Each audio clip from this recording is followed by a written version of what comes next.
There we go. Okay. Oops.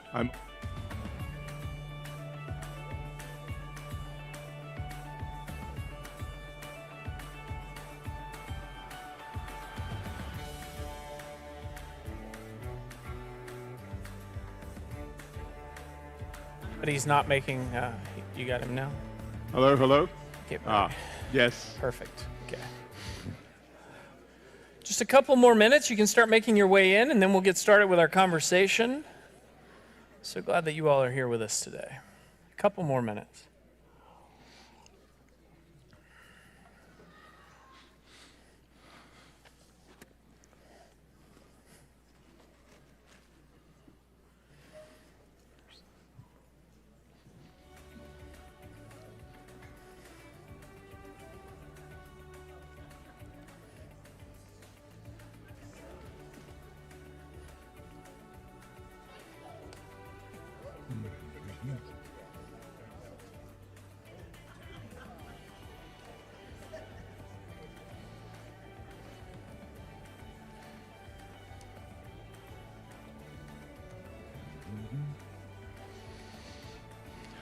Oh, you have a balcony over there. Yeah. Yeah. Becomes a place of continuing to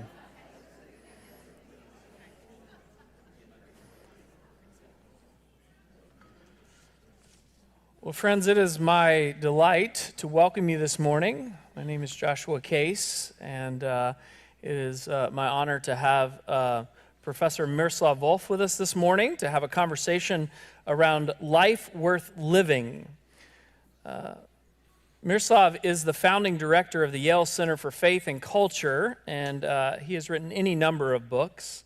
One of his books, entitled Exclusion and Embrace, A Theological Exploration of Identity, Otherness, and Reconciliation, was named one of Christianity Today's 100 most important books to be read that were written during the 20th century. He's written books on flourishing, on the home of God, and he is a member of the Episcopal Church USA and the Evangelical Church in Croatia. And he's been involved for many years in international ecumenical dialogues, including with the Vatican's Council for Promoting Christian Unity, and interfaith dialogues, including Muslim and Christian initiatives. It is a real honor to have you back to Christ Church. Yes, thanks. I'm delighted to be back. What a wonderful place you have here, and and nice weather compared to where we are. Yeah. Well, it's a real honor to have you back here as we kick off our series for the fall on what it means to live a well-lived life. This conversation that we're going to have today is based off of a book that recently came out. This is what it looks like. You can find it online. Life Worth Living, A Guide to What Matters Most. But the genesis of this book actually comes out of a class that you have taught, and a class that seemingly got oversubscribed. Can you say a little bit about the course and a little bit about what led to the coming together of this book? Yeah. So the I think origin of the book is the class, and origin of the class is a kind of puzzlement. Puzzlement that what used to be topics that used to be at the very heart of university education, from founding of Harvard all the way to hippie and yuppie years combined, 70s or something like that, which is to say, is worthy of our humanity. What kind of life is a good life? Has been marginalized from the university education. And the reasons why that has happened, if you're interested, I can tell you these. But I've been kind of startled then to think that what we study generally is how do you get from point A to point B? Now, you would say this is a kind of crazy thing to pay so much money to have education at Yale to study how do you get from point A to point B. But there are gazillions of points A's and points B's in our lives, and our lives consist to great extent, how do you actually get from one to the other in various domains of our lives? Fantastic and important thing for us to know how to do.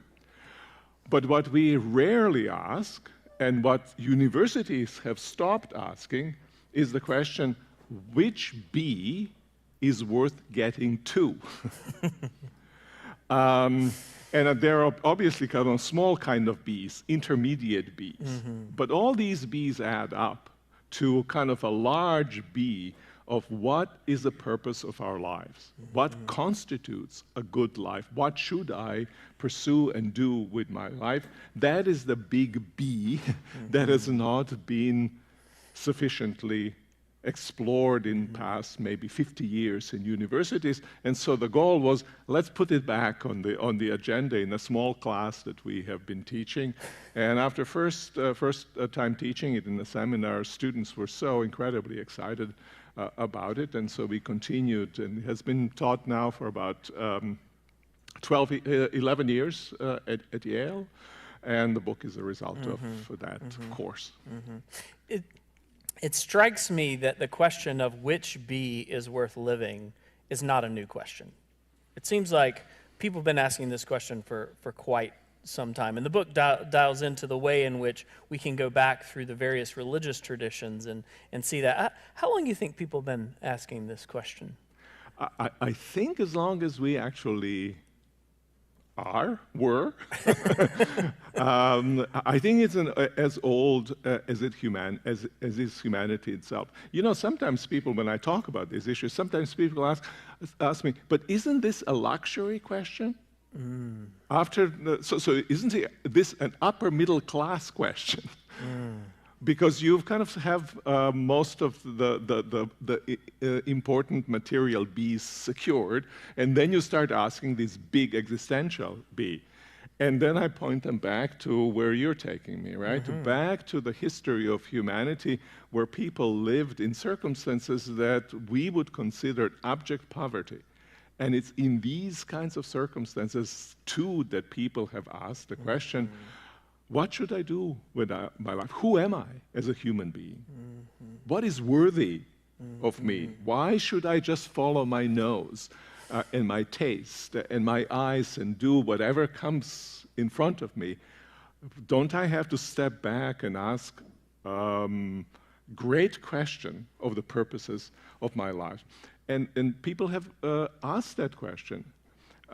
Great religious traditions have all asked that question. Indeed, that question is at the heart of their pursuit.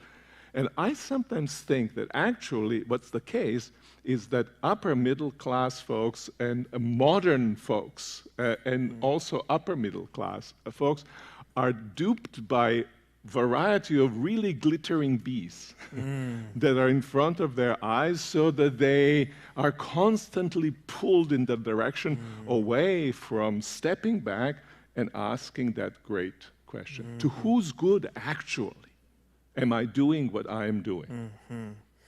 It strikes me, and you and I spoke about this a little bit, that there is this kind of, there's this narrative that is pervasive in culture, that there's always one thing more. There's this sense that there's always something more just there for me. And it doesn't matter which vocation or which life you happen to be living in any particular moment.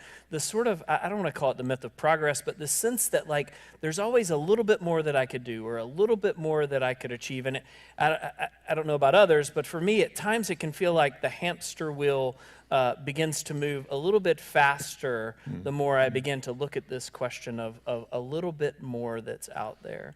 Say a little bit about these, because I think this is what you're getting at with the glittering bees. Say a little bit about hamster wheel and the glittering bees and the call, the siren call of culture to always say that there's just a little bit more.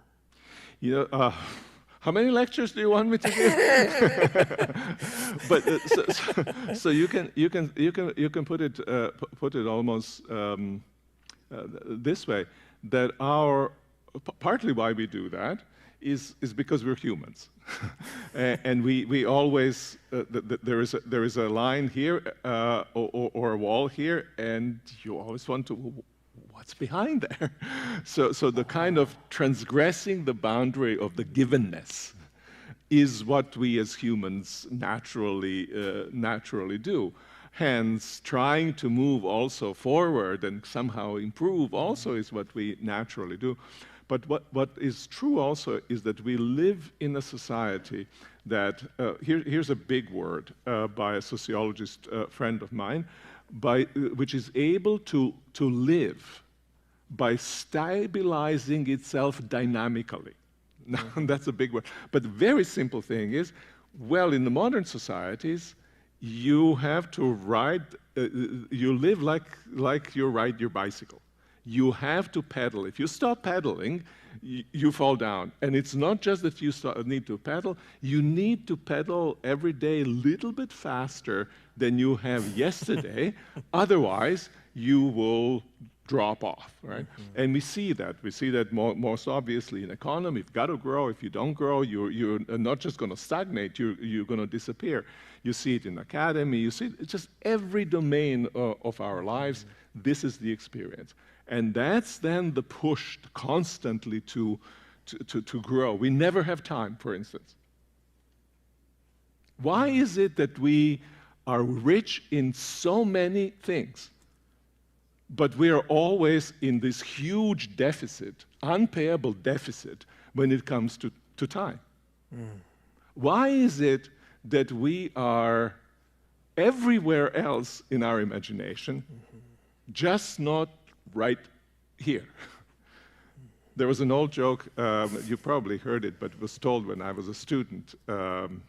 We had a president who was, as presidents of institutions often do, jetting everywhere, all over the place for whatever reason. Nobody knew exactly as students why and how, but he wasn't there. And then the question was, what's the difference between God, and the name of this president was Peter?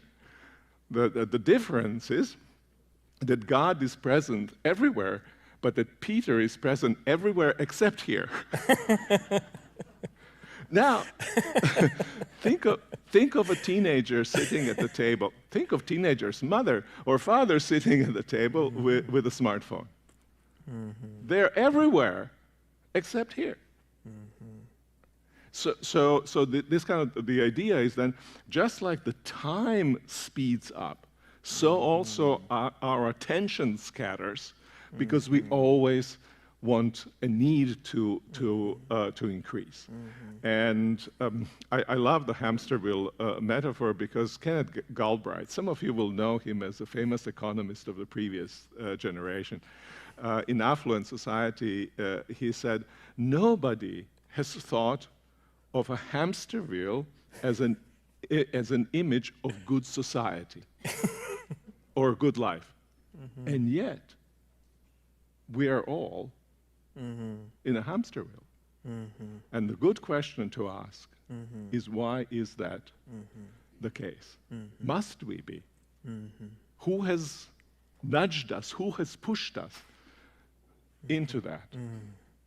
Is there a way in which we can step out of it and kind of have a goals that are weightier than simple to make another step which will go down so that I can make another step so that I can be moving in that hamster wheel circle, hoping to get more and actually getting more. But problem is that what I get more, what I get doesn't give stuff back to me that I was expecting from it to give to me.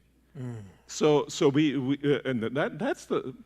This is a long answer to this question. Okay. It's good. It's good. Three lectures combined. But the consequence is not that we are not progressing, but the consequence is that our houses are nicer, our cars are fantastic compared to 20 years ago. All sorts of stuff you can name that it's fantastic. But it doesn't give us what we have expected from that. That is the problem with the entirety of our lives and the kind of settings in which we are. And I think we need to wake up and say, what is wrong with our lives that are lived that way? What is it that truly matters? And how can I grasp that true life that truly matters? Now, that's what really motivates the work on this book on life worth living and other things that we do at the center. So we have we have 4 priorities really that we're exploring over the course of this year. that are related to our theme of a well-lived life. We're talking about what it means to be people who have faith in an uncertain world. We're talking about what it means to be people of community and belonging to one another. We're talking about what it means to be and to become a center for well-being for all. And that includes what it means to be people who are really concerned and embedded in a care for the well-being of our community. Yep. I'd love to go through a couple of these in light of the question, life well lived and life worth living. And I'd like to be curious with you about how they impact what it means for us as people of faith to flourish. So when it comes to the question, which bee is worth living, what's the role that faith can or ought play in each of our individual and collective lives as we think about navigating or living the question, which bee is worth living? Yeah. You know, one of the reasons why we take great religious traditions and even great philosophical traditions as we write about this issue in Life Worth Living book is because it's these great religious traditions and philosophies that have almost invariably placed that very question at the heart of their quest. And when it comes, and if you look simply at, for instance, at science, or if you look everywhere else, what you will find, even psychology very often, what you will find is that it will help you negotiate life. There's another very popular course at Yale. It is Laurie Santos's course, Psychology and the Good Life. It's a wonderful course. I know Laurie quite well. But her primary question is, primary question that students come to get answered in her course, how do I survive Yale? Right? You need to have certain skills. Mm-hmm. Certain psychological capabilities. And in order to be able to perform well under high pressure that life of a student in such university is. And obviously, psychology can give you, if you want to be on this bee, this is what you need to do, right? And that's what we often need. But it doesn't tell you, again, what that bee is. And I think that is a place where the importance of great religious traditions and philosophies come. Only they have wrestled with that question. I mean, my own answer, we are here in a Christian community, is that it is really Christian faith that gives us a window into what kind of life is truly worth for us to live. Now, often people think of Christian faith as, this is a kind of cultural thing to do, or this is a Jesus, my Savior, that kind of plucks me out of some kind of doo-doo that I've placed myself in, or other have placed me. Thank you. Placed me into, and God knows there's so many of such situations, and I'm making a little bit light of them, but they do stink in a kind of real existential kinds of ways, and that's all well and good. But there is at the foundation of the Christian faith, Jewish faith as well, is this idea that I have to live into something, that I am called to live into something. And certainly in the Christian faith, love God and love your neighbor as yourself. And you can parse that out, and you can take Jesus, look at Jesus, and you ask yourself, how do I, in my circumstances, live that kind of a life? How do I live in my set of circumstances into that kind of life, and toward that kind of life? Now you're talking about what truly matters. And you can see that that's how Jesus understood it. For instance, he gives this parable. A person goes and finds that somewhere the parable about pearl, it was actually that I wanted to name, finds this pearl. Who he knows that's of infinite, this great value. He goes, and what does he do? He sells everything that he has, and he buys that pearl. Now there it is. This is what matters the most. It matters more than anything else that I have. It matters most than anything I can otherwise acquire. This is what life has to grow into. And everything else then acquires its value from being lived into this calling that I have. We often think that our values in our lives, they add to one another. It's almost like bank account. I have this, I have that, I have that. I stock them all up, and then I have a life, right? But actually, the value is received from the ultimate value toward which all these things go. And that's why it's so important for us to discover faith serves primary reason to set this value, to give us that, and to call us, to gently nudge us into that, to be along the way when we try to strive and fail to live into this. So your faith in uncertain times, that seems to me that it's a most important pillar. So how do you think we, as people who take seriously the question, what is the life worth living, what's a way that we could practice letting faith help us answer that question? What are ways that we can say, if I had my glasses, I would say, what's a way that we can practice spiritually allowing faith to help us answer that question?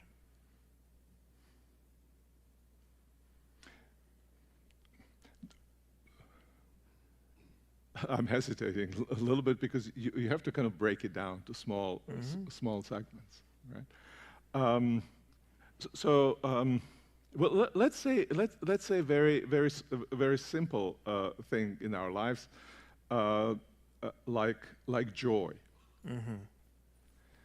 Everybody wants joy. We love laughter. We love a good time. We want. Something like joy must be part of our lives. If it isn't, everything else becomes drab. And you might think that joy is the simplest of all things on the planet, right? You just rejoice. And yet, when you tease out how it is that I come to rejoice, over what should I rejoice? Do I need to have something over which I should rejoice? Generally, people think that these days that a kind of emotionally satisfying life is a life of kind of pleasure, pleasing life. But so life can become very pleasing if you smoke a joint, for instance. Maybe LSD might do you better. I have no idea about how those drugs work, but something of that sort. You can chemically induce the state of kind of hilarity. And as a matter of fact, many people try to do just that because they haven't learned the skill of rejoicing in things that are before us. And I'll give you what I try to practice so that I can get joy. One of the best lines in the great poem of Dante, Divine Comedy, comes in the third book of Paradiso, at the very beginning. There are these, he's going through different levels in paradise. And you think, well, paradise has different levels? There's this neighborhood, and then there's this, what's your street, May Street? Or, and that's paradise? Well, we could talk about that, but so there are these souls there who and then Dante has a guide, asks them, right? But how can you be really happy when you know that there's so much higher to go, right? Obvious question, right? How can you be satisfied? How can this be heaven for you? Why don't you try to be at the very, very top, and then you're going to be happy? Response of those souls in that point says, we long for what we have. We long for what we have. I think the key to satisfaction is learning how to long for what I have. It's not that you shouldn't long for what you don't have. We do that all the time, right? But it's that one should long for what one has. How can I enjoy my child if I don't long for the child? How can I enjoy my partner? How can I enjoy my house? How can I enjoy these clothes if I not, in certain sense, say, wow, this is, I long for this. This is good. I'm not in my imagination always that I like his shoes better than mine, right? Because they're cooler than mine are, and so forth. This life of comparison that we have, and somebody has something, and immediately longing moves away from what we have, and we think to ourselves, well, we have it. Why should I long for what I have? And yet, if you don't, you become indifferent to it. It just stays there. And it seems to me that the source of joy is this very simple practice to attend to, stay with, long for what's already there. So say a little bit about the way that other people can be a part of the way in which we seek to live the question, which bee is worth living? How important is belonging, or what's the role of the communities that we spend our time with in this journey that we make? You know, one of the things that our way of life does for us is that it isolates us. And it isolates us even when we are together. I mean, I've just done dumb comparison between my shoes. I actually like your shoes better, but that's a different deal. And Joshua's shoes. I'm going for those shoes sometimes.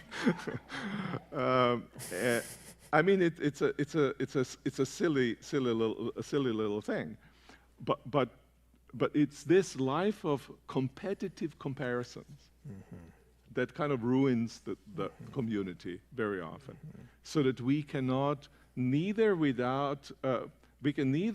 affirm long for what we have and affirm for it without always thinking I should be somewhere else, nor can we affirm something that somebody else has without envy or without pride. I'm better than you, right? In these ways. And once you are in a situation of this kind of comparison, and then the striving comes in, right? Striving comes in to kind of even out, but it's not just enough to even out. You've got to do a little bit better than the other. And suddenly, community, actually, the roots of the community, which is affirmation of you in your being, starts eroding. And we are fundamentally communal beings. We cannot live as individuals. We know that for all sorts of studies, the loneliness as one of the plagues of our society. But we can live with others only when others matter to us as human beings, when we can look in their eyes, recognize something precious in their eyes, something unique and something precious, and build a community around this kind of sense. And I think what erodes communities, what I see everywhere undermining the possibility of communities, is this constant jostling for positions of power, preeminence, or whatever that might be, and in the process devaluing actually the other. So one of the things that I'm curious about, that I love most about the book, is that you're constantly putting in conversation the various religious traditions, and almost like in a conversation with one another.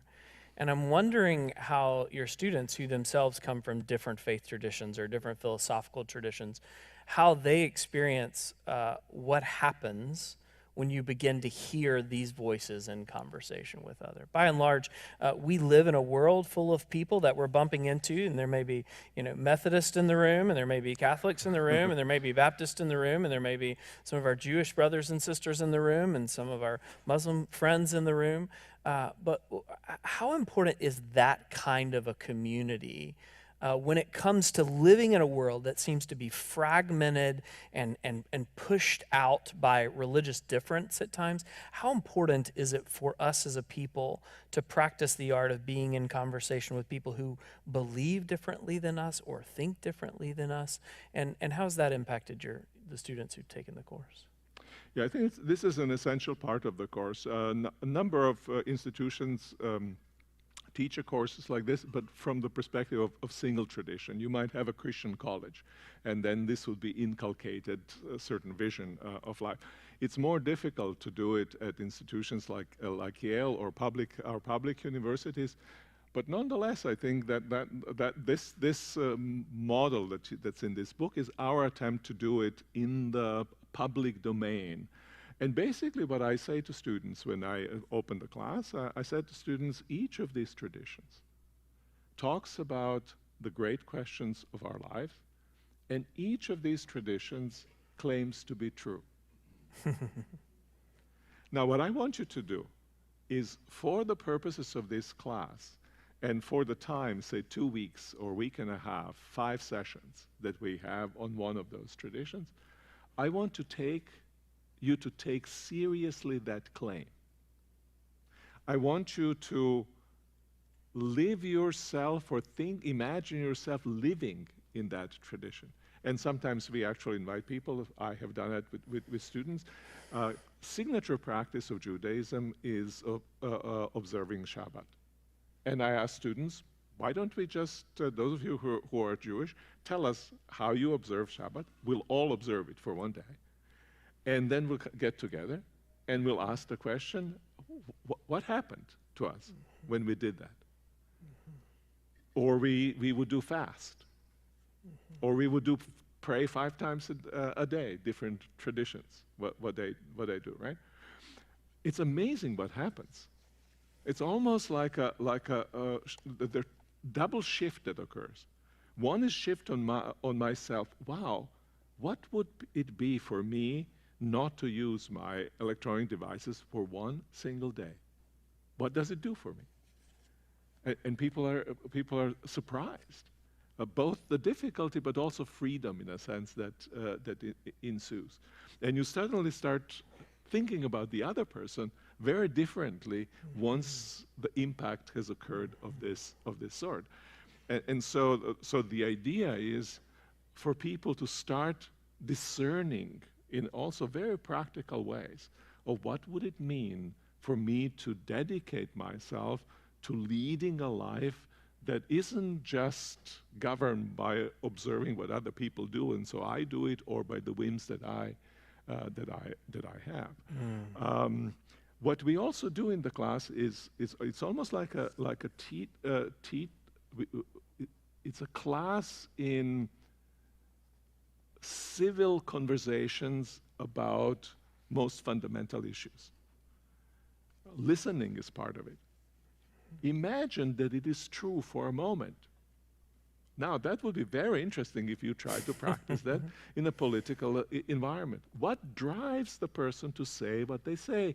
Imagine if that were actually true, what might be the consequence? What do they see would be positively beneficial consequences? In a sense, it invites you imaginatively to place yourself in the position of the other person. I think our other forms of lives would be so much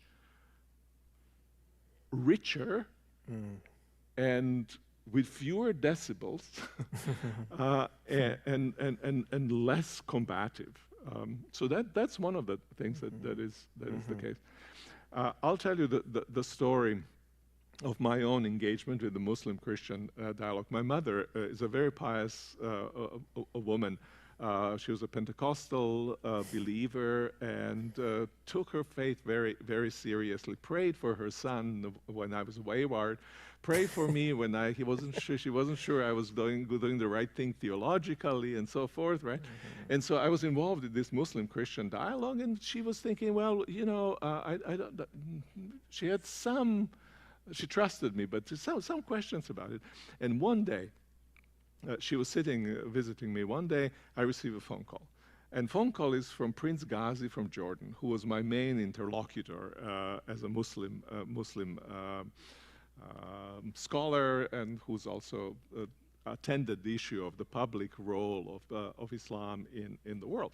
So we talked together, and I tell him the story of another friend of mine who was in Egypt, in Sharm el-Sheikh, and he was walking down the outside of the area, and he said to me, that other friend of mine, said, God spoke to me. And so I tell Ghazi what God said to this guy.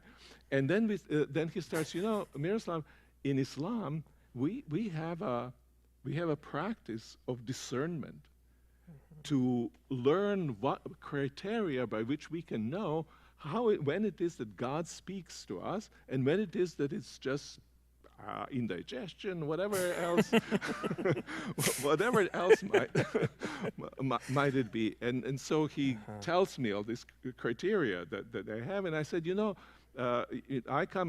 he knew that I come from Pentecostal tradition. I mean, we also have, if you're very careful, Apostle Paul speaks about discernment.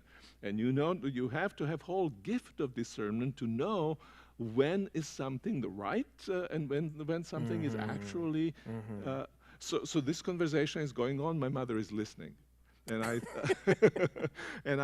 put my phone down, and she said, Miroslav, you know, this Ghazi guy, he's good for you. And I said, this is exactly what happens in interfaith dialogue if you do them really well. Right?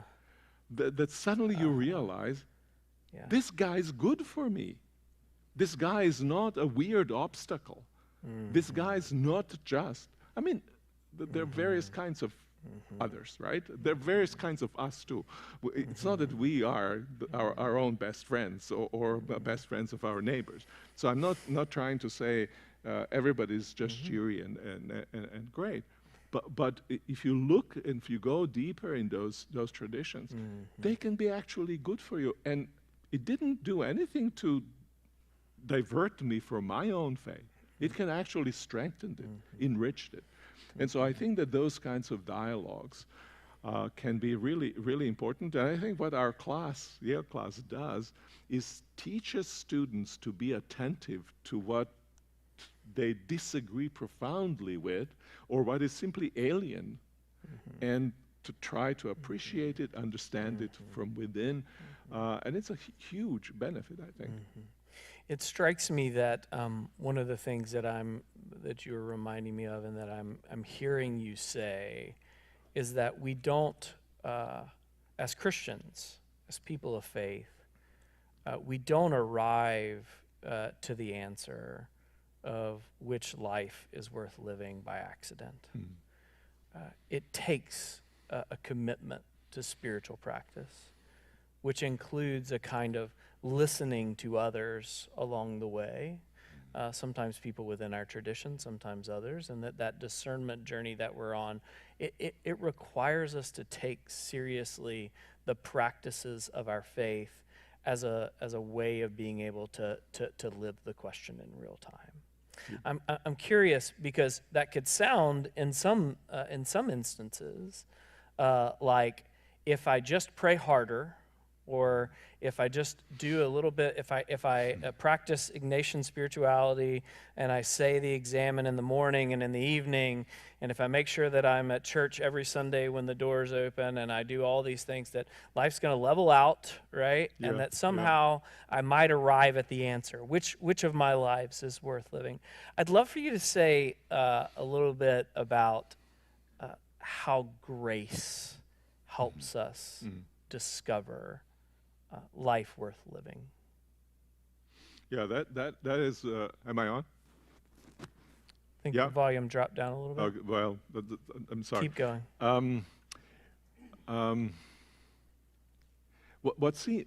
This is a really great question, and the question of grace.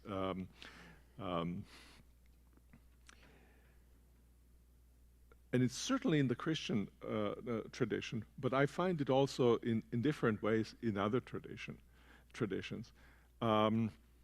You can imagine Christian life on the one hand as you imagine your daily physical exercise routine, right? So you've got to put in time. You've got to pay with the currency of pain, and then the results you might see, right? And so basically, there's a kind of correlation between what we invest in, how much time we invest in, and what we get out of it. Sometimes our body plays tricks on us, like it did on me, and I twisted my back, whatever I did with my back, and so exercising it doesn't naturally follow. But nonetheless, that's roughly the law of things. It's entirely our work in many ways. But when it comes to spiritual exercises, it seems to me that one of the crucial elements is kind of recognizing that I'm not kind of self-contained, or that I'm not simply myself as I am going on my way. That there is always someone. You can say inside, you can say around, you can say different ways in which God can be present to us. But to discover that it is not simply our way of life, and it's not simply a way of life on a path towards something. It is also a way of life that is always carried by something that's larger than our own lives. And that's, I think, what in Christian tradition, that's what faith means. A certain kind of ability to entrust oneself. Mm-hmm. To entrust oneself that even when things do not appear in terms of my progress or in terms of how my life feels, mm-hmm. to go appropriate to the amount of investment that I have made. Even then, that I can trust that my life is being held by someone, that God is holding my life, that I might not know how that holding is taking place, that God is even more than just holding my life, that God is somehow, as the great church father has said, closer to me than I am to myself. Mm. Now, this sense that I have a divine being that is, to whom I matter more than I matter to myself, who is more internal to me and more knowing of me than I am of myself. I think to me that's one of the most beautiful things about the Christian faith. And indeed, who tells me even when I failed, when I am in the doo-doo, is that how I call it? Even then when he looks at me, he looks at me as the one who's loved unconditionally. Mm. All of these, what I've said, are modes of God's grace in our lives. Mm. God knows we live in a performance society today. You've got to perform, at least where I come from, but that's not different here. And somehow that somebody can tell me that I am valuable as I am. Strip all the achievements, strip all the mistakes, and I'm valuable as I am. That is such a great thing. Last night we were talking about, but I've discovered just maybe 2 days ago. So my fresh discovery for you, for whatever it's worth. I was reading in the book of Genesis, and when God creates the world, the first chapter, God's creating different things. And after each time that God creates something, or a group of things together, a kind, says it was good. And then at the very end, when everything was created, then God says, and behold, it was very good. Now, first, just the idea that you and I, as created, are always already very good. That's an amazing thing. But God looks, who is he talking to? Look. It was very good. It's almost like he's trying to get whoever was there, right? But I think what's happening actually is that writers are wanting to get you and me to say, now get away from perspective that you inhabit. Take yourself up and look at this thing the way I look at it. And then you will see that there's a lot to gripe and complain about. And that's going to happen later on in the story, right? But that initial statement about who we are, what the world is, it is good that you exist. My goodness, if we could have it said to us, it is good that you are. However you are, it is good. Now, modes of grace, and as you can tell when I speak, I ravel in that grace because I think it is something that holds us, something that we can't hear from anywhere, something that maybe our mother, when she's in a good mood, and we're not screaming, tells us that when we're small. But it is. What is the most fundamental act and statement of the Christian faith? All the commands, all the demands, everything else what should come is preceded by this existential affirmation. But if you ask me why am I Christian, this is the reason.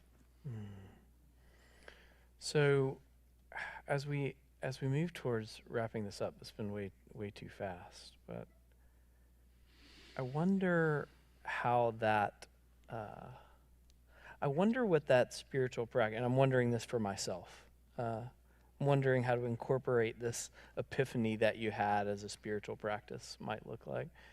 I wonder. Now that's beyond my pay grade. Yeah. Okay. Okay. There you go. Right. But I wonder for us. People often say what's a takeaway from our faith forums? Like I'm curious as I think about as we grapple in our own lives of how to answer what's the life worth living, how being able at the end of the day, things done and things left undone, getting ready to cut the lights off, or sometimes we fall asleep with the TV on, but cut the TV off. I wonder what being able to sort of look at the day and to be able to say out loud to ourselves, behold, it is good that you are, might do to our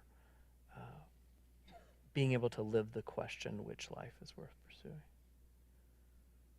Wonder how being able to wake up in the morning and to think about how we're moving into the middle of our day or to the beginning of our day, and to take a deep breath and to wiggle our toes and to think about getting back on the hamster wheel sometimes that's waiting for us. And I know plenty of us may wake up to the phones pinging with the alerts and we already feel like we're behind. I wonder what it might be like to start the day by saying that, look, behold, it is good that you are might do to our pursuit of living the question, what is the life worth living?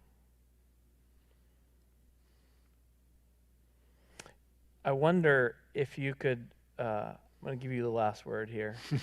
This is great. I'm going to give you the last word here.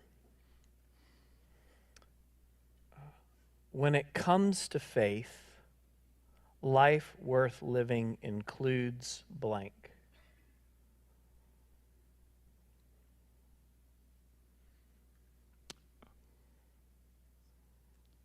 I'll put it abstractly again. Okay, fine. Yeah, You won't be happy. Yeah.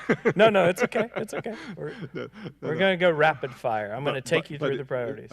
I think it involves foundation and a goal. Okay. And foundation is behold. And the goal is for me to start living from God's perspective out rather than from mine. Yeah. When it comes to community, life worth living includes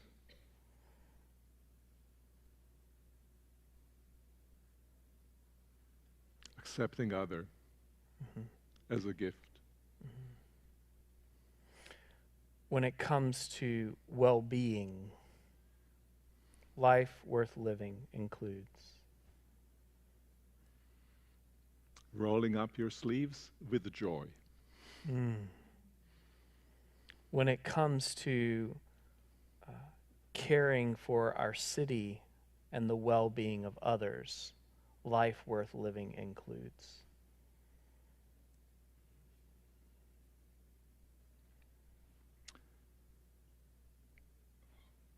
holding, what's the action of locking arms? Locking arms.